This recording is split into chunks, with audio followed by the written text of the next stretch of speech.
इंसानी दिमाग ना हमें सफल बनाने के लिए डिजाइन नहीं किया गया है। इवोल्यूशन ने हमारे दिमाग को सिर्फ एक काम के लिए कोड किया है, सर्वाइवल, जिंदा रहना। और इसका सबसे आसान तरीका क्या है? अपनी ऊर्जा बचाओ, खतरे से दूर भागो और बस आराम करो। लेकिन आज के इस विश्लेषण में हम एक ऐसे इंसान के मेंटल एल्गोरिथम को डिकोड करने वाले हैं जिसने इस बायोलॉजिकल सिस्टम में एक बहुत बड़ा ग्लिच ढूंढ निकाला है। हम उस माइंडसेट को समझेंगे जो इस डिफॉल्ट प्रोग्रामिंग को पूरी तरह हैक कर लेता है। चलिए इसमें थोड़ा गहराई से उतरते हैं। हमारी जो नॉर्मल प्रोग्रामिंग है और डेविड गॉगिन्स का जो माइंडसेट है, उसमें जमीन आसमान का फर्क है। हमारा डिफॉल्ट दिमाग हमेशा हमें सेफ और लेजी रखना चाहता है ना? लेकिन गॉगिन्स का दिमाग वो इसके बिल्कुल उल्टा काम करता है। ये एक ऐसा दिमाग है जो जानबूझकर मुश्किलों की तलाश करता है, घर्षण को अपनाता है और शरीर के उन सारे सेफ्टी स्विच को बंद कर देता है जो उसे रुकने के लिए कहते हैं। अब इस नंबर को देखिए, 135 किलोग्राम। ये कोई रैंडम नंबर नहीं है। ये उस इंसान का शुरुआती वजन था जिसके बारे में हम आज बात कर रहे हैं। अपनी जिंदगी के शुरुआती 24 सालों तक गॉगिन्स पढ़ना लिखना नहीं जानते थे और रात को कॉकरोच मारने का काम करते थे, अंदर से पूरी तरह डरे हुए और एक विक्टिम मेंटालिटी यानी खुद को हमेशा पीड़ित मानने वाली सोच में फंसे हुए। दुनिया ने उन्हें एक तरह से नकार दिया था। ये था उनका स्टार्टिंग पॉइंट। लेकिन फिर कहानी में एक ऐसा मोड़ आया जिसने इतिहास ही बदल दिया। सोचिए, उसी 135 किलो के इंसान ने सारी फिजिकल लिमिट्स और मेडिकल साइंस को गलत साबित कर दिया। अस्थमा है, दिल में छेद है, फिर भी उन्होंने अपने दिमाग को इस कदर रीप्रोग्राम किया कि अमेरिकी सेना की 3 सबसे खतरनाक trainings, navy SEALs, army rangers और एयरफोर्स टैक्टिकल एयर कंट्रोलर, तीनों को पार कर लिया। दुनिया के 8 अरब लोगों में ऐसा करने वाले वो इकलौते इंसान हैं। तो आखिर ये अविश्वसनीय बदलाव हुआ कैसे? इसके पीछे के विज्ञान को समझने के लिए हमें उस चीज को समझना होगा जिसे गॉगिन्स द गवर्नर कहते हैं। आपने गाड़ियों में वो डिवाइस देखा है जो स्पीड को लिमिट करता है? कार भले ही 200 की स्पीड पर जा सकती हो, लेकिन वो उसे 100 पर ही रोक देता है ताकि इंजन सेफ रहे। पता है, हमारा दिमाग भी बिल्कुल यही करता है। जब भी हम अपनी शारीरिक या मानसिक सीमाओं के करीब पहुंचते हैं तो दिमाग एक न्यूरोलॉजिकल सेफ्टी मैकेनिज्म के जरिए इमरजेंसी ब्रेक लगा देता है। वो हमें एक केमिकल सिग्नल भेजकर झूठ बोलता है कि भाई अब पूरी बैटरी खत्म हो गई है, जबकि असल में ऐसा बिल्कुल नहीं होता। इन 2 केमिकल्स की लड़ाई ही सारी कहानी बयां करती है। जब हम बहुत ज्यादा स्ट्रेस में होते हैं तो हमारा दिमाग हमें डोपामाइन देना बंद कर देता है, जो कि हमारा रिवॉर्ड केमिकल है। इसके बदले वो कॉर्टिसोल रिलीज करता है, जो शरीर को चीख चीख कर कहता है कि बस करो, रुक जाओ।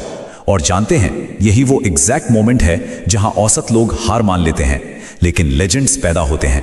गॉगिन्स ने यही सीखा कि इस केमिकल सिग्नल को सच मानने के बजाय इसे इग्नोर कैसे करना है। और कमाल की बात यह है कि आज की मॉडर्न न्यूरोसाइंस भी इस बात को सच मानती है। हमारे दिमाग में एक हिस्सा होता है जिसे एंटीरियर मिड सिंगुलेट कॉर्टेक्स या AMCC कहते हैं। ह्यूमन लैब जैसे रिसर्चर्स ने यह साबित कर दिया है कि यह हिस्सा ना हमारी इच्छा शक्ति यानी विल पावर का असली फिजिकल सेंटर है। तो ये मानसिक मजबूती कोई हवाई बात या जादू नहीं है। इसके पीछे सॉलिड साइंस है। ये आपके दिमाग का एक भौतिक हिस्सा है। जो लोग बहुत जल्दी हार मान लेते हैं उनका AMCC छोटा और सिकुड़ा हुआ होता है। इसके उलट जो इलीट एथलीट्स होते हैं उनका AMCC काफी बड़ा और डेवलप्ड होता है। लेकिन यहां एक बहुत बड़ा ट्विस्ट है दोस्तों। दिमाग का यह हिस्सा सिर्फ जिम जाने से या अपनी पसंद का काम करने से ग्रो नहीं करता। ये सिर्फ और सिर्फ तब बड़ा होता है जब हम खुद को वो काम करने के लिए मजबूर करते हैं जो हम बिल्कुल भी किसी भी कीमत पर नहीं करना चाहते। इसे सफरिंग के जरिए न्यूरोप्लास्टिसिटी कहते हैं। सोचिए, बाहर भयंकर तूफान है, शरीर दर्द से टूट रहा है, मन कह रहा है कि आज नहीं यार, लेकिन फिर भी आप बाहर निकलते हैं। उस एक पल में आप फिजिकली अपने दिमाग का आकार बदल रहे होते हैं। असुविधा को अपना पक्का घर बना लेने का सीधा सा मतलब है अपने दिमाग को बड़ा करना। अगर गॉगिन्स के दिमाग का स्कैन किया जाए ना, तो जो इंसान अपनी मर्जी से लगातार इतनी तकलीफ सहता है उसका AMCC शायद किसी भी आम इंसान से 2 गुना बड़ा निकलेगा। चलिए अब इस सिस्टम के सबसे मशहूर ग्लिच की बात करते हैं, 40% का नियम। जब आपका दिमाग आपसे कहता है कि बस मैं पूरी तरह से टूट चुका हूं, अब एक कदम भी नहीं चला जाएगा, तो साइंस और गॉगिन्स का अनुभव बताता है कि असल में आपने अपनी क्षमता का सिर्फ 40% ही इस्तेमाल किया है। जी हां, सिर्फ 40। टैंक में अभी भी 60% पावर बाकी है। आपका दिमाग तो बस एनर्जी बचाने के लिए पैनिक बटन दबा रहा है। नेवी सील की उस खौफनाक हेल वीक ट्रेनिंग के दौरान जब गॉगिन्स अपने टूटे हुए पैरों के साथ दौड़ रहे थे तो दिमाग के उस पैनिक बटन को रोकने के लिए उन्होंने एक खास सेल्फ टॉक का इस्तेमाल किया। उन्होंने खुद से कहा, यह दर्द मेरा नहीं है, ये मेरे गवर्नर का डर है। ये कोई आम मोटिवेशनल लाइन नहीं थी, ये उस बचे हुए 60% तक पहुंचने की मास्टर की थी। जब आप ये मान लेते हैं कि आपकी थकान एक बायोलॉजिकल झूठ है, तब आप उस अदृश्य दीवार को तोड़ सकते हैं। आजकल की दुनिया हमें सेल्फ लव के नाम पर बहुत कंफर्टेबल कर देती है। हमें सिखाया जाता है कि आप जैसे भी हैं बिल्कुल परफेक्ट हैं, लेकिन गॉगिन्स का तरीका इससे एकदम अलग है। वो इसे रैडिकल ऑनेस्टी या कड़वा सच कहते हैं। मतलब अगर आप मोटे हैं तो आप मोटे हैं, अगर आलसी हैं तो आलसी हैं। सोशल मीडिया के फिल्टर्स और झूठी तसल्ली के पीछे छुपकर कोई भी अपने माइंड के बग्स को ठीक नहीं कर सकता। सच का सामना किए बिना बदलाव की उम्मीद करना बेवकूफ़ी है। तो देखते हैं कि इसे प्रैक्टिकली कैसे करें। गॉगिन्स ने एक बहुत ही ब्रूटल लेकिन जबरदस्त तकनीक बनाई, द अकाउंटेबिलिटी मिरर। जब उनका वजन 135 किलो था तो उन्होंने शीशे के सामने खड़े होकर खुद की कोई झूठी तारीफ नहीं की। उन्होंने अपनी आंखों में देखा और खुद को वो कड़वा सच बताया जिसने उन्हें अंदर तक झकझोर दिया। उन्होंने उस शर्मिंदगी को छुपाया नहीं, बल्कि उसे एक रॉकेट फ्यूल की तरह इस्तेमाल किया। वही फ्यूल जिसने उन्हें रातों को जगाए रखा और अपने गोल्स के पीछे पागलों की तरह भागने पर मजबूर किया। इसके अलावा एक और कमाल का न्यूरो हैक है जिसे द कुकी जार कहते हैं। जब आप अत्यधिक शारीरिक और मानसिक तकलीफ में होते हैं ना, तो हमारा दिमाग किसी भी पॉजिटिव थॉट को सिरे से खारिज कर देता है। उस वक्त सब ठीक हो जाएगा वाली झूठी उम्मीदें काम नहीं आती। उस पॉइंट पर दिमाग की केमिस्ट्री को हाईजैक करने के लिए आपको सॉलिड सबूत चाहिए होते हैं, और यहीं पर काम आता है आपका कुकी जार। अब इस कुकी जार में होता क्या है? इसमें आपकी अतीत की जीत, वो भयानक मुश्किलें जिन्हें आपने पार किया है, और वो सारे दर्द होते हैं जिनसे आप जिंदा बचकर निकले हैं। इमेजिन कीजिए, एक अल्ट्रा मैराथन का 70वां मील चल रहा है, पैरों से खून बह रहा है। उस वक्त इस मेंटल फोल्डर में हाथ डालना बहुत जरूरी होता है। जब आप खुद को याद दिलाते हैं कि आपने पहले भी असंभव को मुमकिन किया है, तो दिमाग में डोपामाइन और एड्रेनलिन का एक ऐसा जबरदस्त शॉट लगता है जो आपको किसी भी हालत में रुकने नहीं देता। और एक बहुत जरूरी बात, यह सब सिर्फ खुद को बेहतर बनाने तक सीमित नहीं है, इसका असर दूसरों पर भी पड़ता है। इसे टेकिंग सोल्स कहते हैं। यह थोड़ा डार्क लेकिन बहुत इंटेंस कॉन्सेप्ट है।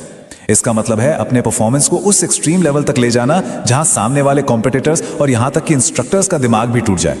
जब वो आपको दर्द दें और आप उस दर्द को खाकर और ज्यादा दर्द की मांग करें, तो वो अंदर से हिल जाते हैं। ये कोई घमंड नहीं है, ये अपने स्टैंडर्ड्स को एक जादुई लेवल तक ले जाना है। आज की सुख सुविधाओं ने, जैसे नरम गद्दे, एसी रूम और एक क्लिक पर मिलने वाले खाने ने हमारे दिमाग को बहुत ही सॉफ्ट बना दिया है। गॉगिन्स का कहना है कि हमें अपने दिमाग को कठोर बनाना होगा। इसे वो कैलसिंग द माइंड कहते हैं। जैसे लगातार वजन उठाने से एक वेट लिफ्टर के हाथों की स्किन सख्त हो जाती है ना, फिर उसे दर्द नहीं होता, बिल्कुल वैसे ही जानबूझकर दिमाग को मुश्किलों और घर्षण में डालने से वो मेंटली फॉलार्ड बन जाता है। इस मानसिक मजबूती को पाने के लिए हमें खुद अपनी मर्जी से डिस्कम्फर्ट जिम यानी असुविधाओं के जिम में जाना होगा। इसके तरीके बहुत ही सिंपल और एक्शनेबल हैं, जैसे सुबह 4 बजे उठना, कड़कड़ाती ठंड में ठंडे पानी से नहाना, या जब आप बुरी तरह थक चुके हों तब भी बैठकर काम करना या पढ़ाई करना। ये वो काम हैं जो आपके दिमाग के उन दरवाजों को खोल देते हैं जिन्हें दुनिया के 90% लोग कभी छू भी नहीं पाते। अगर इस पूरी प्रोसेस को एक लाइन में समझें तो ये एक तरह की कीमियागरी है, द एल्केमी ऑफ एक्शन। आपकी जिंदगी में जो भी दर्द है, कोई ब्रेकअप, गरीबी या भयंकर फेलियर, ये सिर्फ बुरा वक्त नहीं है, ये वो कच्चा माल है, वो ईंधन है जिसे आपको अपने एक्शंस की भट्टी में झोंकना होगा। सिर्फ सोफे पर बैठकर बड़े बड़े सपने देखने से कुछ नहीं बदलता, क्योंकि ये यूनिवर्स आपके ख्यालों को नहीं, सिर्फ और सिर्फ आपके एक्शन को रिवॉर्ड देता है। तो अब इस पूरी चर्चा के बाद सवाल ये उठता है कि आगे क्या? कड़वा सच बताऊं, 99% लोग इस जानकारी को सुनने के बाद वापस अपनी उसी आरामदायक दुनिया में चले जाएंगे और फोन स्क्रॉल करने लगेंगे। लेकिन असली चैलेंज ये है कि क्या हम उस 1% में शामिल होने का फैसला करेंगे जो ग्रोथ को चुनते हैं? क्या हम उस कंफर्ट जोन से बाहर निकलकर अपने दिमाग के गवर्नर को ओवरराइड करने की हिम्मत दिखाएंगे? हम इस विश्लेषण को एक बहुत ही पावरफुल थॉट के साथ खत्म करेंगे। जिसके पास जीने का एक क्यों है, वो लगभग किसी भी कैसे को सह सकता है। डेविड गॉगिन्स का क्यों उनका अपना दर्द भरा अतीत था। आपके अतीत की गंदगी और दर्द आपकी सबसे बड़ी ताकत बन सकती है। तो अगली बार जब आपका दिमाग आपसे कहे कि बस अब और नहीं, तो याद रखिएगा, अभी तो आपने सिर्फ 40% ही इस्तेमाल किया है। असली सफर तो उस बाकी बचे हुए 60% को खोजने से शुरू होता है।